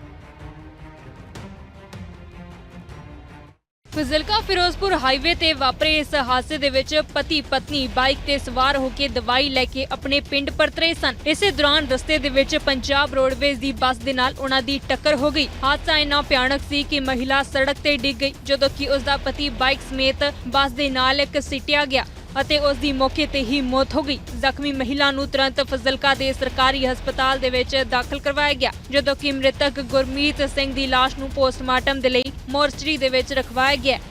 ਅਸੀਂ ਦਵਾਈ ਲੈ ਕੇ ਚੱਲੇ ਸੀ, ਬੰਟੀ ਡਾਕਟਰ ਹੈ ਨਾ, ਉੱਥੋਂ ਲੈ ਕੇ ਚੱਲੇ ਸੀ, ਰਿਪੋਰਟਾਂ ਕਰਾਈਆਂ ਸੀ। ਉੱਥੋਂ ਲੈ ਕੇ ਆ ਰਹੀ ਸਾਈਡ ਚੱਲੇ ਸੀ, ਅੱਗੇ ਬੱਸ ਵਾਲਾ ਅਸੀਂ ਅੱਗੇ ਸਕੂਟਰ ਹੈਗਾ ਸੀ, ਅਸੀਂ ਉਹਨਾਂ ਹੀ ਮੱਠਾ ਕੀਤਾ ਸੀ ਤੇ ਅਸੀਂ ਨਾਲ ਜਿਹੜੀ ਹੈਗੀ ਸੀ ਬੱਸ ਉਹ ਅੱਗੋਂ ਆਈ ਤਾਂ ਪਾਸਾ ਮਾਰ ਗਈ। ਅੱਗੇ ਉਹਨਾਂ ਸਕੂਟਰ ਆਦੀ ਸਾਈਡ ਤੇ ਚੱਲੇ ਸੀ, ਉਹ ਬੱਸ ਨੇ ਮਾਰਾ ਹੈ ਸਾਈਡ। ਬੱਸ ਨੇ ਟੱਕਰ ਮਾਰੀ ਹੈ? ਹਾਂ, ਸਾਈਡ ਮਾਰੀ। ਇਹ ਹੋਇਆ ਕੁੱਟੀ ਦੇ। ਤਾਂ ਉਧਰ ਸਮਰਾਲਾ ਦੇ ਗੜੀ ਪੁਲ ਨੇੜੇ ਸਰਹੰਦ ਨਹਿਰ 'ਚੋਂ ਪੁਲਿਸ ਨੂੰ ਇੱਕ ਇਨੋਵਾ ਗੱਡੀ ਮਿਲੀ ਹੈ। ਗੱਡੀ 'ਚ 2 ਨੌਜਵਾਨਾਂ ਦੀਆਂ ਲਾਸ਼ਾਂ ਵੀ ਬਰਾਮਦ ਹੋਈਆਂ ਤੇ ਵੱਡੀ ਗਿਣਤੀ 'ਚ ਸ਼ਰਾਬ ਵੀ ਬਰਾਮਦ ਹੋਈ ਹੈ। ਸਮਰਾਲਾ ਦੇ ਗੜੀ ਪੁਲ ਨੇੜੇ ਸਰਹੰਦ ਨਹਿਰ ਦੇ ਵਿੱਚੋਂ ਹਾਈਡਰਾ ਕ੍ਰੇਨ ਦੀ ਮਦਦ ਦੇ ਨਾਲ ਇੱਕ ਇਨੋਵਾ ਗੱਡੀ ਨੂੰ ਬਾਹਰ ਕੱਢਿਆ ਗਿਆ ਜਿਸ ਤੋਂ ਬਾਅਦ ਪੁਲਿਸ ਟੀਮ ਅਤੇ ਗੋਤਾਖੋਰਾਂ ਨੇ ਕਈ ਘੰਟਿਆਂ ਤੱਕ ਰੈਸਕਿਊ ਆਪਰੇਸ਼ਨ ਚਲਾਇਆ। ਗੱਡੀ ਦੀ ਤਲਾਸ਼ੀ ਦੌਰਾਨ ਅੰਦਰੋਂ 2 ਨੌਜਵਾਨਾਂ ਦੀਆਂ ਲਾਸ਼ਾਂ ਅਤੇ ਵੱਡੀ ਮਾਤਰਾ ਦੇ ਵਿੱਚ ਸ਼ਰਾਬ ਵੀ ਬਰਾਮਦ ਹੋਈ। ਮ੍ਰਿਤਕਾਂ ਦੀ ਪਛਾਣ ਫਰੀਦਕੋਟ ਦੇ ਰਹਿਣ ਵਾਲੇ ਆਕਾਸ਼ਦੀਪ ਉਮਰ 19 ਸਾਲ ਅਤੇ ਵਿਕਾਸ਼ਦੀਪ ਉਮਰ 20 ਸਾਲ ਵਜੋਂ ਹੋਈ ਹੈ। ਪਰਿਵਾਰਕ ਮੈਂਬਰਾਂ ਦਾ ਇਲਜ਼ਾਮ ਹੈ ਕਿ ਦੋਵੇਂ ਨੌਜਵਾਨ ਸ਼ਰਾਬ ਲੈ ਕੇ ਆ ਰਹੇ ਸਨ। ਇਸੇ ਦੌਰਾਨ ਪਿੱਛੇ ਆਈਆਂ ਸ਼ਰਾਬ ਦੇ ਠੇਕੇਦਾਰਾਂ ਦੀਆਂ ਗੱਡੀਆਂ ਨੇ ਉਹਨਾਂ ਨੂੰ ਟੱਕਰ ਮਾਰੀ ਜਿਸ ਕਾਰਨ ਇਹ ਹਾਦਸਾ ਵਾਪਰਿਆ। ਗਿਰਨ ਦੀ ਸੂਚਨਾ ਮਿਲੀ ਸੀ ਜਿਹਦੇ ਮੌਕੇ ਤੇ 112 ਥਾਣੇ ਦੀਆਂ ਗੱਡੀਆਂ ਮੌਕੇ ਤੇ ਪਹੁੰਚੀਆਂ ਅਤੇ ਪਤਾ ਲੱਗਿਆ ਕਿ ਇੱਕ ਸਵੇਰੇ 4:30 ਵਜੇ ਹਾਦਸਾ ਹੋਇਆ, ਪਰ ਸਾਨੂੰ ਇੰਟੀਮੇਸ਼ਨ ਬਹੁਤ ਲੇਟ ਮਿਲੀ। ਇਹਦੀ ਮੌਕੇ ਤੇ ਪੁਲਿਸ ਪਹੁੰਚ ਗਈ ਸੀ ਤੇ ਉਸ ਤੋਂ ਬਾਅਦ ਹਾਈਡਰਾ ਵਗੈਰਾ ਤੇ ਹੋਰ ਸਮਾਨ ਮੰਗਾ ਕੇ ਇਨੋਵਾ ਗੱਡੀ ਜਿਹੜੀ HR ਗੱਡੀ ਆ ਉਹਨੂੰ ਅਸੀਂ ਬਾਹਰ HR 55D। ਤਾਂ ਉਧਰ ਗੁਰਦਾਸਪੁਰ ਦੇ ਦੀਨਾਨਗਰ ਨੇੜਲੇ ਪਿੰਡ ਸਿੰਘੋਵਾਲ ਦੇ ਸਰਕਾਰੀ ਪ੍ਰਾਇਮਰੀ ਸਕੂਲ 'ਚ ਚੋਰਾਂ ਨੇ ਇੱਕ ਵਾਰ ਮੁੜ ਤੋਂ ਹੱਦ ਸਾਫ਼ ਕਰ ਦਿੱਤਾ। ਚੋਰ ਸਕੂਲ ਦਾ ਲੋਹੇ ਦਾ ਗੇਟ ਤੋੜ ਕੇ ਅੰਦਰ ਦਾਖਲ ਹੋਏ ਅਤੇ ਕੰਪਿਊਟਰ ਸਮੇਤ ਹੋਰ ਕੀਮਤੀ ਸਮਾਨ ਚੋਰੀ ਕਰਕੇ ਫਰਾਰ ਹੋ ਗਏ।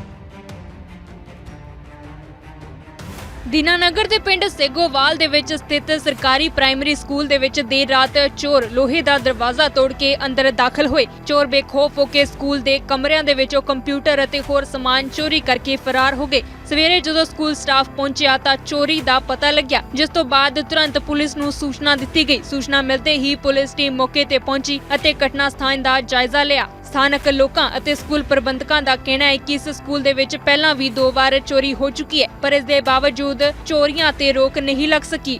ਸਰ ਮੈਂ ਘਰ ਸੀ ਤੇ ਮੈਨੂੰ ਫੋਨ ਆਇਆ ਸੀ ਤੇ ਕਿ ਸਕੂਲ ਦੇ ਵਿੱਚ ਚੋਰੀ ਹੋ ਗਈ ਹੈ ਤੇ ਅਸੀਂ ਸਕੂਲ ਪਹੁੰਚੇ ਆ ਤੇ ਮੌਕੇ ਤੇ ਦੇਖਿਆ ਕਿ ਇਹ ਦਰਵਾਜ਼ਾ ਜਿਹੜਾ ਤੁਹਾਡੇ ਪਿੱਛੇ ਹੈ ਇਹ ਟੁੱਟਾ ਪਾਇਆ ਗਿਆ ਆ।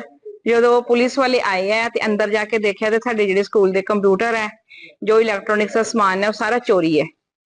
2 ਕਮਰਿਆਂ ਦੇ, ਇੱਕ ਹੋਰ ਕਮਰੇ ਦਾ ਤਾਲਾ ਉਧਰ ਤੋੜੇ ਦਾ ਆ ਪ੍ਰੀ ਪ੍ਰਾਇਮਰੀ ਦਾ, ਇੱਕ ਦੂਸਰੇ ਕਮਰੇ ਦਾ ਵੀ ਤਾਲਾ ਤੋੜਨ ਦੀ ਕੋਸ਼ਿਸ਼ ਕੀਤੀ।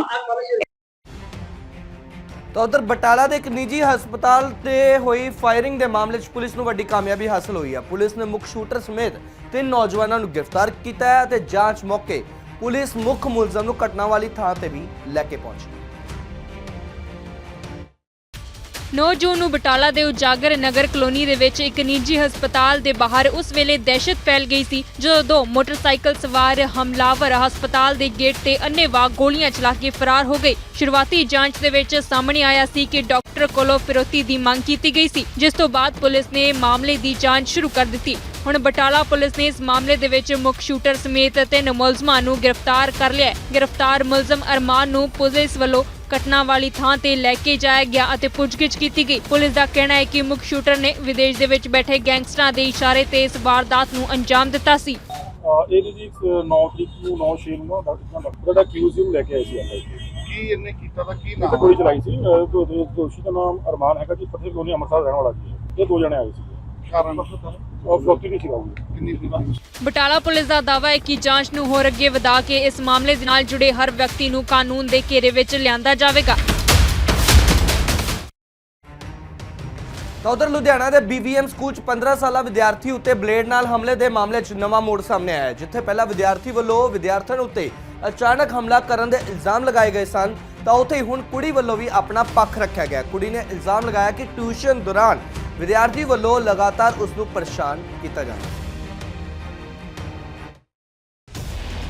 ਲੁਧਿਆਣਾ ਦੇ ਕਿਚਲੂ ਨਗਰ ਸਥਿਤ BVM ਸਕੂਲ ਦੇ ਵਿੱਚ 15 ਸਾਲਾ ਵਿਦਿਆਰਥੀ ਤੇ ਬਲੇਡ ਨਾਲ ਹਮਲੇ ਦੇ ਮਾਮਲੇ ਨੇ ਹੁਣ ਨਵਾਂ ਮੋੜ ਲਿਆ। ਪਹਿਲਾਂ ਵਿਦਿਆਰਥੀ ਵੱਲੋਂ ਵਿਦਿਆਰਥਣ ਤੇ ਅਚਾਨਕ ਬਲੇਡ ਨਾਲ ਹਮਲਾ ਕਰਨ ਦੇ ਇਲਜ਼ਾਮ ਲਗਾਏ ਗਏ ਸਨ। ਹੁਣ ਇਸ ਮਾਮਲੇ ਦੇ ਵਿੱਚ ਕੁੜੀ ਦਾ ਪੱਖ ਵੀ ਸਾਹਮਣੇ ਆਇਆ। ਕੁੜੀ ਨੇ ਇਲਜ਼ਾਮ ਲਗਾਇਆ ਕਿ ਟਿਊਸ਼ਨ ਦੌਰਾਨ ਵਿਦਿਆਰਥੀ ਵੱਲੋਂ ਉਸ ਨੂੰ ਪਰੇਸ਼ਾਨ ਕੀਤਾ ਜਾਂਦਾ ਸੀ। ਉਸ ਦਾ ਕਹਿਣਾ ਹੈ ਕਿ ਕਈ ਵਾਰ ਸਮਝਾਉਣ ਤੇ ਮਨਾ ਕਰਨ ਦੇ ਬਾਵਜੂਦ ਵਿਦਿਆਰਥੀ ਦੇ ਵੱਲੋਂ ਝਗੜਾ ਕੀਤਾ ਜਾਂਦਾ ਸੀ। ਇਸੇ ਗੱਲ ਨੂੰ ਲੈ ਕੇ ਦੋਵਾਂ ਵਿਚਾਲੇ ਪਹਿਲਾਂ ਤੋਂ ਵਿਵਾਦ ਚੱਲ ਰਿਹਾ ਸੀ। ਉੱਥੇ ਹੀ ਵਿਦਿਆਰਥੀ ਆਪਣੇ ਪਹਿਲਾਂ ਲਗਾਏ ਇਲਜ਼ਾਮਾਂ ਤੇ ਕਾਇਮ ਹੈ ਅਤੇ ਵਿਦਿਆਰਥਣ ਨੂੰ ਹਮਲੇ ਲਈ ਜ਼ਿੰਮੇਵਾਰ ਦੱਸ ਰਿਹਾ ਹੈ। ਫਿਲਹਾਲ ਪੁਲਿਸ ਵੱਲੋਂ ਦੋਵੇਂ ਪੱਖਾਂ ਦੇ ਬਿਆਨ ਦਰਜ ਕੀਤੇ ਜਾ ਰਹੇ ਹਨ ਅਤੇ ਪੂਰੇ ਮਾਮਲੇ ਦੀ ਜਾਂਚ ਕੀਤੀ ਜਾ ਰਹੀ ਹੈ।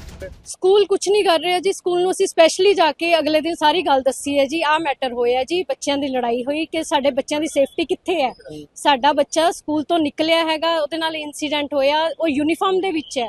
ਇਹ ਤਾਂ ਧਿਆਨ ਦੇਣਾ ਚਾਹੀਦਾ ਹੈਗਾ ਸਟਾਫ ਨੂੰ ਉੱਥੇ ਬਾਹਰ। ਤਾਂ ਉਧਰ ਫਿਰੋਜ਼ਪੁਰ ਤੋਂ ਚੋਰੀ ਦੀਆਂ ਵਾਰਦਾਤਾਂ ਨੂੰ ਲੈ ਕੇ ਵੀ ਖਬਰ ਸਾਹਮਣੇ ਆਈ ਹੈ। ਥਾਣਾ ਸਿਟੀ ਪੁਲਿਸ ਨੇ ਇੱਕ ਚੋਰ ਨੂੰ ਕਾਬੂ ਕੀਤਾ ਹੈ। ਪੁਲਿਸ ਮੁਤਾਬਿਕ ਮੁਲਜ਼ਮ ਕੋਲੋਂ ਸਨੈਚਿੰਗ ਕੀਤੇ 6 ਮੋਬਾਈਲ ਫੋਨ ਅਤੇ ਇੱਕ ਚੋਰੀ ਦਾ ਮੋਟਰਸਾਈਕਲ ਵੀ ਬਰਾਮਦ ਕੀਤਾ ਗਿਆ।